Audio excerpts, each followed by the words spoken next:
Hi YouTubers, boys and girls, ladies and gentlemen, apes and monkeys, unwanted pets and relatives. It's Mr. Plumbo here. Today I want to talk economics. And this being our first economics video, I want to get into some general principles. There are three basic economic principles I'd like to discuss today. Boy, I really tried to condense these. There's a lot other basic principles I'd like to go over, but I'm noticing you guys don't like videos past 10 minutes, so we got to make this quick. So how did I pick these principles, and how do I know that they are universal? Well, these principles are universal because 9 out of 10 times, 99 out of 100 times, 999 out of 1,000 times, these things work. These things happen. These things occur. Principle 1. Human wants are unlimited, but resources are limited. Therefore, choices have to be made. We as people always want more. When you're a kid at Christmas time, you could always go for one more present.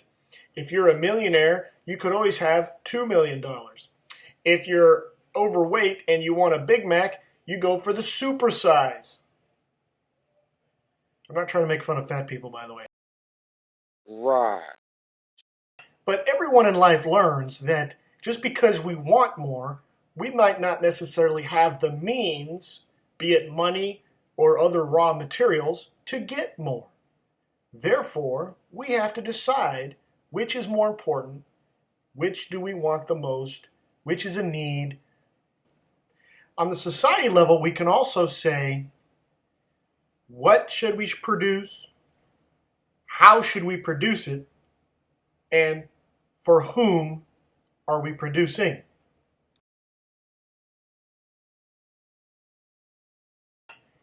This is an important principle to know because as a society, as a culture, nations have to decide what's more important. Where do their priorities lie? Does a nation think that national defense and military is more important and where they should spend their resources and money? Or does a country think that social programs and education are more important? Because resources are limited, you have to make these determinations. Principle 2. When a certain good or service becomes more scarce or useful, it also becomes more valuable in relation to other goods. I think of all the principles, this one is the easiest to understand, and it's the most consistent. I like to tell my students, imagine you're on a deserted island, all by yourself, and you're stranded.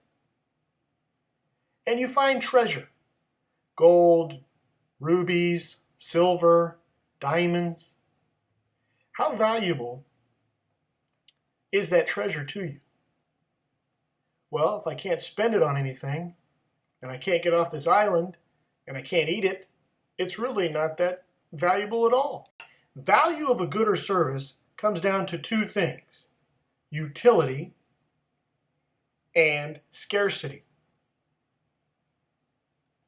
I'm tired of this background. I'll be right back. Utility is simply usefulness. How useful is the good or service? And scarcity is the availability. Is it easy to get? Is it extremely rare? Let's watch a clip from Ghostbusters that really solidifies how value is determined by both these concepts. Will there be any more of them? Sir, what you had there was what we refer to as a focused, non-terminal repeating phantasm, or a class 5 full roaming vapor. Real nasty one, too. Now, let's talk seriously. Now, for the entrapment, we're going to have to ask you for 4 big ones, $4,000 for that. But we are having a special this week on proton charging and storage of the beast, and that's only going to come to $1,000, fortunately. $5,000? I had no idea it'd be so much. I won't pay it. Well, that's all right. We can just put it right back in there. Thank you. We certainly can, Dr. Beckman. No! All right. Anything. Thanks so much.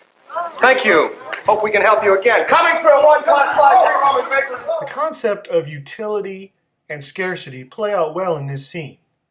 The Ghostbusters provide a service, namely getting rid of the ghosts, and they're the only ones that provide the service, scarcity, and therefore they can charge whatever they want. Scarcity is high, meaning it's very rare, and when utility is high, meaning it's extremely useful, the value of a good or service can skyrocket. If there were no ghosts, which I think there's no ghosts, the Ghostbusters would not have a useful, meaningful good or service. See, kids? Don't ever let your parents say TV's not good for you. I just used the Ghostbusters to teach economics. What has that got to do with it? Back off, man.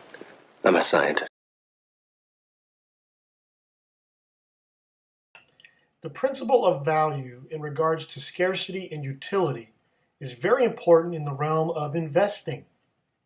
Good investors realize when a good is becoming scarce, or because it's new it is scarce, there's a better chance that will have value in the future, especially if it's useful.